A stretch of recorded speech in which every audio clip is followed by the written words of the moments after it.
Hello बच्चों, welcome to my YouTube channel ark mission BSc board का स्वागत है।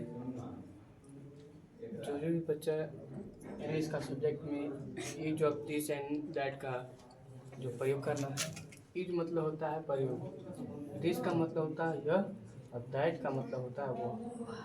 कि आज के आधुनिक युग में यूज का क्या मतलब, दिस का क्या प्रयोग होता है और दैट का क्या प्रयोग होता है, तो समझिएगा कि बाबू दिस और दैट में क्या प्रयोग है। यानी एग्जाम्पल का भी से समझिएगा। एग्जाम्पल जो होता है इसमें जैसे यह कलम, वह कुर्सी है। अब ये दो क्वेश्चन है और हम लोग को समझना भी है। हम लोग को समझना यह है कि यह का मतलब होता है कि वैसा वस्तु जो हमारे नज़दीक में रखा है। यह कलम है, देखिए यह मार्कर भी लिख सकते हैं, यहाँ से कलम लिए और ये भी कह सकते हैं कि यह क्या है, कलम है। तो कलम है तो कलम क्या है, मेरे नज़दीक है। यानी जो भी वस्तु, जो भी थिंग्स आर नियरेस्ट ऑब्जेक्ट्स, जो भी वस्तु होता है हमारे नज़दीक होता है, उसमें यह का प्रयोग होता है। यानी किसमें, दिस का। यह का मीनिंग क्या होता है, दिस। तो यह मतलब यहाँ लिखेंगे बाबू, यह का मीनिंग क्या होता है, दिस। दिस के साथ हाई का मीनिंग होता है इज। और कलम का मीनिंग क्या होता है, पेन। क्या होता है, पेन। PEN। अब देखिए वह हम क्या बोले थे, वह वैसा वस्तु जो हम जहाँ से खड़े हैं उससे हमारे कुछ दूर स्थित हो। जैसे कुर्सी पे बैठे तो कुर्सी हमसे कुछ दूर है, तो हमसे कुछ दूर जो वस्तु रहता है उसमें हम वह का प्रयोग करते हैं, और हमसे जो नज़दीक वस्तु रहता है उसमें हम यह का प्रयोग करते हैं। यह का प्रयोग, यह का मीनिंग होता है दिस और वह का मीनिंग होता है दैट। तो वह का मीनिंग में क्या लिखेंगे बाबू, दैट। THA, दैट मतलब यवा। THIS, दिस मतलब या। इसमें भी इज लगेगा नहीं लगेगा? यस। अब कुर्सी है तो कुर्सी को मीनिंग क्या इंग्लिश चेयर। में बोलते हैं, चेयर। CHAIR। अब देखिए दोस्तों एग्जाम्पल था, और एग्जाम्पल बताते हैं।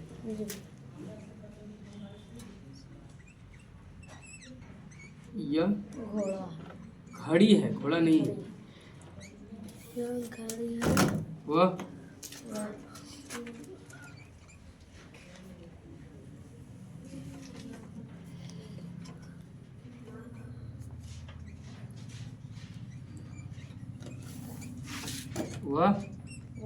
बाल्टी।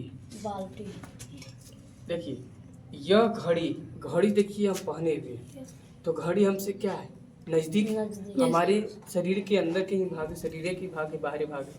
तो यह का मीनिंग इसमें क्या लिखेंगे, दिस। और दिस के साथ क्या लगेगा बाबू, इज। और घड़ी का मीनिंग क्या होता है, वॉच। क्या होता है, वॉच। वॉच का मीनिंग WATCH। हो गया। और चलिए वह का मीनिंग क्या होता है, दैट होता है ना, THAT, दैट इज तो यहाँ भी लगेगा। और देखिए बाल्टी जो है, बाल्टी का मीनिंग क्या होता है पता है तुम लोग को, बकेट होता है, बकेट। BUCKET।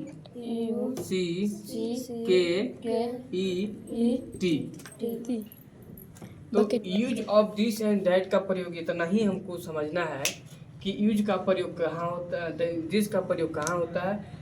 इतना समझने के बाद आप लोग को एक पॉइंट भी लिखवा देते हैं, जितना भी उतना। अब देखिए 30 लिखे ना बाबू, ये मार्कर को रिटायर करते थे।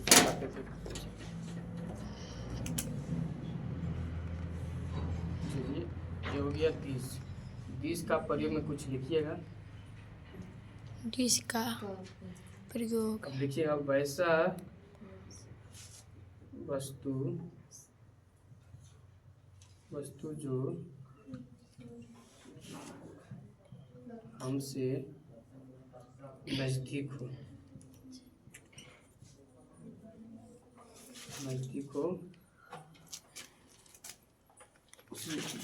मैंने हुआ नजदीक हो, दिस का प्रयोग होता है, दिस का प्रयोग होता है।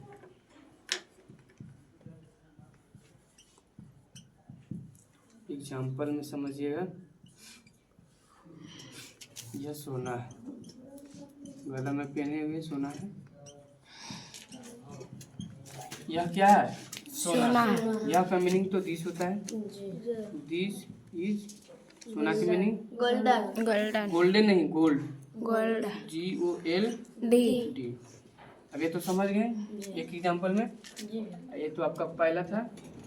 दिस आपका का दूसरा में डाइट का प्रयोग।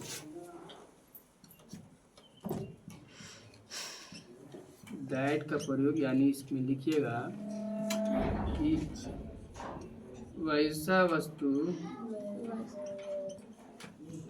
वस्तु जो हमसे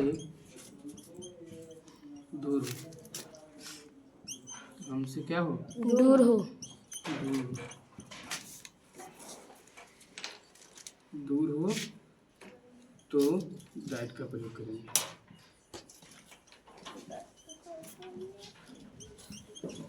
डाइट का प्रयोग करें। एग्जाम्पल समझिएगा, यह नहीं, वह ट्रेन है।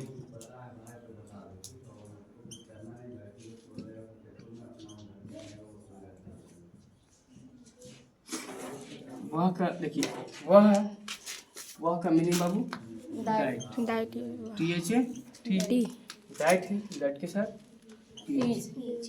और ट्रेन है तो ट्रेन का मीनिंग TRAIN। अब इतना जो बताएं, इतना विशेष रूप से बताएं हैं आप लोग को, तो समझ में जरूर आया होगा। समझ में आया है तो आप लोग जरूर इस वीडियो को देखकर, इस वीडियो के माध्यम से आप लोग जीवन में each of this and that को कभी भुलाइएगा नहीं। और मिलते हैं नेक्स्ट वीडियो में। आज का क्लास यहीं तक समाप्त।